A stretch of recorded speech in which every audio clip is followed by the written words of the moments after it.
et que tu ne crois plus, il faut te renouveler pour te dire, écoute, je me suis lancé parce que j'avais cru au départ. Il n'y a rien qui va changer. Cette foi que j'avais dès le début, et tu te lèves, tu vas au combat. Tu vas au combat et tu changes les choses. Tu vas au combat et tu changes les donnes. C'est comme ça on bâtit des grandes choses dans la vie. Et c'est parce que ce combat, beaucoup de gens ne peuvent pas l'accomplir, ne peuvent pas les gagner, qu'il perd. Et tout simplement, la vie c'est comme ça. Quand on parle de stratégie, la stratégie c'est quoi? La stratégie, c'est un sujet, c'est un terme qui vient d'abord des notions de guerre, d'accord? Stratégie, on dit stratégie. Les amis, on part à la guerre, on a besoin de la stratégie pour pouvoir faire la guerre, ok? Et ces notions sont utilisées aujourd'hui pour pouvoir développer tout ce que nous avons dans ce monde, en entreprise et autres. La stratégie, ça vient des concepts de guerre. On dit, pour aller en guerre, il faut qu'on se prépare, il faut qu'on maîtrise les choses, il faut qu'on travaille pour avoir les notions nécessaires, les terrains, maîtriser les terrains à tous les niveaux, savoir comment on va positionner les choses, savoir quel nombre de troupes on va envoyer en premier, et on met toutes les stratégies en place avant d'envoyer les gens à la guerre. Et le succès, c'est la même chose. C'est une guerre. Tu veux gagner, mais il te faut de la stratégie. Il te faut la discipline de la croyance. Un soldat qui prend les armes et qui sait clairement que ses tirs pendant cette guerre ne vont atteindre aucun objectif, ne vont atteindre aucune personne. Mais il perd le combat. Il perd le combat parce qu'il n'a pas la motivation nécessaire pour aller. Et le maître, lui, ne peut même pas te donner tout ça. Lui, il va te motiver, le coach, il te motive, le mentor, il te motive. Mais en fin de compte, qui est-ce qui réalise les choses? Il n'y a que toi. Donc les amis, soyez disciplinés, soyez fortement disciplinés et sachez que le succès, c'est une guerre. Le succès, c'est une guerre. Et il faut mobiliser les moyens pour gagner cette guerre. Il faut savoir coordonner les actions pour gagner cette guerre. Il faut savoir mettre en place les politiques pour gagner cette guerre. Il faut avoir le moral nécessaire pour pouvoir conduire cette guerre. Il faut se préparer pour pouvoir défendre ce que tu as comme projet. Et les amis, est-ce que vous comprenez un peu ce que je dis? C'est un sujet qui est très dur. Les amis, si vous ne comprenez pas ce sujet-là, mais vous ne pouvez pas aller dans le combat de l'entrepreneuriat, d'accord? Vous ne pouvez pas aller dans le combat de l'entrepreneuriat. C'est dur, sincèrement, c'est très dur, d'accord? Et on n'a pas le choix. Quand on se lance, il faut de la discipline dans ce que tu crois dès le début, dès le départ, et tu ne finiras pas changer les donnes, d'accord? Donc, c'est tout ce que je voudrais qu'on aborde aujourd'hui, d'accord? La discipline exige ce qu'il faut faire, d'accord? Même si ça ne nous plaît pas, il faut rester dedans. Et ça, la discipline. La discipline, ça signifie simplement, je vais au combat, même si je n'aime pas. Je vais à la guerre, même si je n'apprécie pas. Et c'est la discipline. Peu importe comment tu aimes ou pas, on s'en fout. On n'a pas besoin que tu sois heureux avant de le faire. On n'a pas besoin que tu aimes. Et là, vous allez voir, la dernière fois, quand on a donné la première tâche, je vais dire, parce que je sais qu'il y a des gens, ils ne vont pas vouloir aller sur Internet.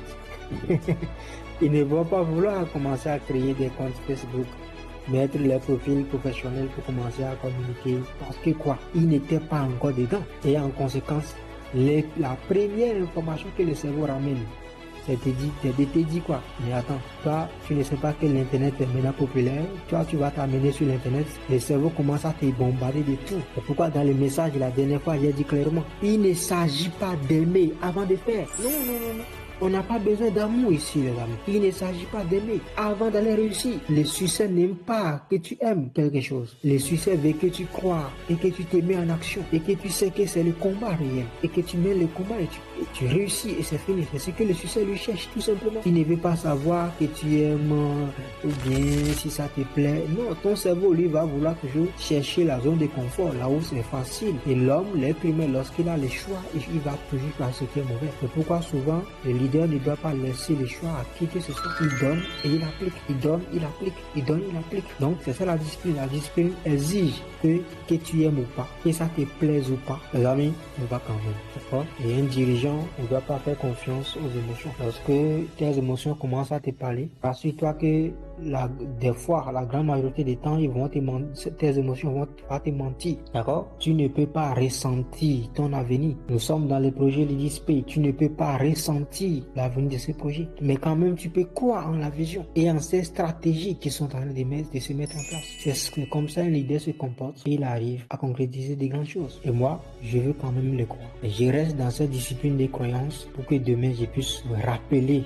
à ces losers, à ces gens-là qui ont lâché très tôt. Je vais quand même leur montrer qu'ils avaient tort d'espérer que je me plante. Ils avaient réellement tort d'espérer que je me barre. Et c'est comme ça un leader se comporte. Je vais montrer à ceux-là. Parce que les jours où tu te lances, il y a ceux qui te regardent. Les jours où tu commences, il y a ceux qui te regardent. Les jours où tu abandonnes, ils sont toujours là pour te regarder. Réussis et montre-les qu'ils ont tort. Ils n'avaient pas raison quand ils te disaient que tu vas échouer. Et lorsque tu réussis, mais il n'y a rien d'autre. Ils viendront te demander le pain. D'accord? Donc, n'aie jamais peur parce que peu importe ce que tu ressens à des moments donnés, vous allez ressentir des choses qui vont vous amener à vouloir abandonner les combats. Mais je peux te rassurer que ce n'est que tes expériences, ce n'est que ton passé qui t'amène à ressentir ce que tu ressens. D'accord? La peur, c'est une projection sur l'avenir. L'avenir que tu ne peux même pas voir. Tu commences déjà à avoir peur. On ne peut pas avoir peur de ce qui se passe devant nous maintenant. On a peur parce qu'on espère que ce qui se passe devant nous maintenant là va entraîner telle chose. Donc la peur, c'est quoi? C'est ramener ce qui n'existe même pas dans notre présent, dans notre cœur, et ça nous entraîne dans les émotions négatives. Oh voilà, est-ce que ce projet-là, sincèrement, est-ce que ça va nous amener? Est-ce que ces projets dans lesquels je veux me lancer maintenant, comment ça va se passer? Est-ce que cette relation dans laquelle je veux me lancer maintenant, comment ça va se passer? Non, les amis. Crois seulement. Tu as besoin de la foi. Crois. D'accord? Crois. Parce que ta peur, il est basé sur ton passé. C'est les expériences. Et c'est quelque chose qui n'existe même pas, qui t'amène à avoir peur. D'accord? Donc la plupart des gens basent souvent leur vie sur leurs émotions. Ils prennent des décisions et ils font des actions sur ce qu'ils ressentent. Vous allez les voir, ils se retrouvent dans les 95% des gens qui n'ont jamais rien eu dans la vie. Quand tu leur parles d'un projet, ils vont te dire, écoute, avec tout ce que j'ai eu la dernière fois, je ne veux plus rentrer dans ce jeu. C'est comme quelqu'un, il est dans l'un de mes groupes de diffusion et il retrouve un message qui parle de crypto. Et qu'est-ce qu'il fait? Il part pour chercher un projet qui était annoncé sur l'internet comme les projets de hype. Il vient me dit, depuis que tel projet a fait telle chose, je me suis désintéressé à tout ce qui a rapport au crypto. Il a dit, mon frère, loser, tu ne connais rien, tu ne comprends rien de l'affaire. Mets-toi de côté et tu apprends suffisamment. Et demain, tu changes. Sinon, c'est très grave. Le monde de demain va s'écrire avec l'intelligence artificielle. Ça va s'écrire avec la blockchain, la technologie, les amis. Et il y a plein de gens qui ne comprennent rien de tout ça. On ne peut rien prouver, malheureusement. Donc, vous, en tant que leader, construisez le chemin, sachez que vous avez besoin d'être discipliné dans votre croyance. Ce que vous croyez, maintenez votre croyance jusqu'au bout. C'est la seule façon de concrétiser vos rêves. D'accord? C'est la seule façon de concrétiser vos rêves. Et quand on est leader, on ne fait pas le choix sur ses émotions. On ne prend pas les décisions parce que tu ressens quelque chose. Non, pas du tout. Il faut aller dans le concret. Tu crois d'abord et tu vas dans le concret. Tes émotions, ils t'amènent juste ton passé. Il t'amène juste tes expériences. Nous sommes dans une nouvelle aventure. Tes émotions ne doivent plus tout jouer normalement. D'accord? Donc, il est important qu'un leader ne prenne pas des décisions à base de ses émotions, ne crée pas de la peur parce que la peur va toujours vous amener ce qui n'existe pas. D'accord? La prochaine fois que vous avez peur, sachez que c'est simple. Il y a quelque chose qui arrive et c'est ça, vous êtes en train de vivre en même temps, pensant que ça va venir alors que c'est même pas encore là. Un enfant qui va en haut, qui a monté et tu le vois là-bas et tu as peur qu'il tombe. Il n'a même pas encore tombé et tu as peur quand même qu'il tombe. Vous imaginez? Et c'est comme ça la peur fonctionne. On amène les futurs inexistants et on a peur de ces futurs pour rien. D'accord? Croyez et sachez-le, le choix, lorsque l'être humain, il a le choix, il ira toujours choisir ce qui ne va pas et ce qui ne marchera pas pour lui. C'est pourquoi quand vous vous trouvez dans des groupes, vous vous trouvez dans des communautés, les amis, exigez que les choses, très souvent quand on conduit une communauté, il faut que vous puissiez imprégner votre esprit. C'est pourquoi il faut se cultiver suffisamment. Quand vous cultivez, vous transmettez quand même quelque chose d'authentique.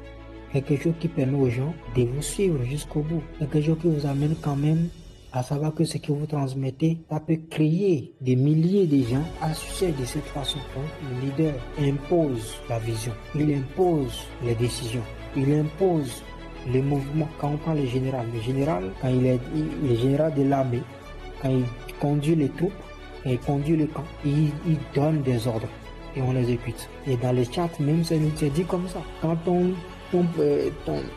on l'appelle? Quand ton dévancier, bon j'ai oublié le nom technique, et donne un ordre, tu dois l'exécuter. Tu ne dois même pas dire un seul mot.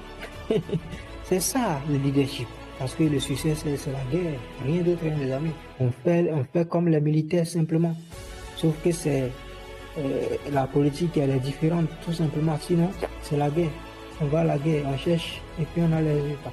D'accord? Donc, nous sommes dans le combat et la compréhension de la vie sera toujours une question de niveau par niveau et il sera toujours très facile de semer les graines de la médiocrité. D'accord? C'est toujours facile de semer les graines de la médiocrité. Dire que, est-ce que je ne vais pas abandonner un peu là? Est-ce que je ne vais pas abandonner un peu là? Les amis, c'est toujours facile de semer les graines de la médiocrité. Toujours, peu à peu, tu sèmes, et en fin de compte, quand on t'exige, on te dit, mon frère, va au combat. Bats-toi. C'est comme ça fonctionne. Tu ne prends pas le courage. Tu ne prends pas la décision. Qu'est-ce qui se passe? Quelque temps après, tu abandonnes et c'est fini. Parce que, oui, tu pensais que c'était facile. Non. Peu à peu, tu commences à semer la médiocrité. Ouais, quand on te dit non, ça là que tu fais, tu dois te corriger, tu ne le fais pas. Peu à peu, c'est fini. L'échec, ça devient fatal. Croyez, les amis, et vous verrez que peu importe le rêve, tout ce que vous avez pour accomplir sur la terre, vous arriverez à les accomplir et peu importe le chemin, peu importe la difficulté que ça va présenter, tout ce dont vous avez besoin pour aller jusqu'au bout, ce n'est que la discipline et la croyance. Je crois et je sais que le chemin sera difficile. Je ne sais pas à quel niveau j'aurai le vrai résultat que je cherche, mais ce qui est sûr, c'est mon projet. Je crois. Et c'est pourquoi je regarde souvent c'est-à-dire, il y a une vidéo de Steve Jobs, les amis que j'aime souvent regarder. Steve Jobs, c'est une vidéo, je peux même vous l'envoyer pour que vous puissiez regarder ça quelquefois. Les amis, il a cru en son rêve jusqu'au bout. Ah oui, il a cru entièrement en son rêve jusqu'au bout. Il n'y a pas eu une seule seconde. Il a lâché jusqu'à ce qu'on le vire dans son propre entreprise. On l'a viré dans sa propre entreprise. Mais après, on est obligé de le ramener. Quand il est revenu, il a dit, écoutez, tout ce que vous avez pu accomplir à mon absence, quand je n'étais plus là, tout ce que vous avez pu accomplir, barrez-moi tout. Barrez-moi tout ça. Et il a barré tout ce qu'ils ont eu à faire. Et il dit, écoutez, voilà là où nous allons. Et c'est comme ça les choses fonctionnent. Donc les amis, croyez en votre vision. Et sachez que c'est vous détenez. Parce que c'est à vous le destin l'a confié et généralement tous ceux qui sont autour de vous ne comprennent pas là où vous allez concrètement. Donc vous devez garder votre foi. Il n'y a que la foi, d'accord? Un entrepreneur doit garder sa foi au maximum. Et ce n'est que par là il accomplit de grandes choses. Merci à vous les amis et rendez-vous demain pour continuer. Et je vais vous envoyer le film. Bon, je ne sais pas s'il y a des questions, des préoccupations rapides pour qu'on puisse clôturer cette séance. Bon, les amis, merci à vous. Est-ce qu'il y a d'autres questions? Ok, s'il n'y a pas d'autres questions, l'autre film de Steve Jobs, là, je l'ai cherché, je ne l'ai pas retrouvé rapidement. Donc dès que je le retrouve, je vous l'envoie. Vous pouvez même le chercher. Il y a la version anglaise qui est là, mais la version française, je ne l'ai pas retrouvée rapidement. Donc c'est un film vraiment qui est super à regarder plusieurs fois. Et je le regarde tout le temps, parce qu'il a eu sa vision, il est resté jusqu'au bout. Et il a tracé le chemin pour plusieurs siècles. Même après sa mort, parce qu'avant de mourir, qu'est-ce qu'il a fait? Il a écrit un livret où il disait tout ce que Apple va devenir dans les siècles. D'accord? Dans les siècles à venir, il a tout le savoir pratique. Il est vraiment inspirant, c'est monsieur. Donc, ok, rendez-vous demain pour continuer notre session et pour après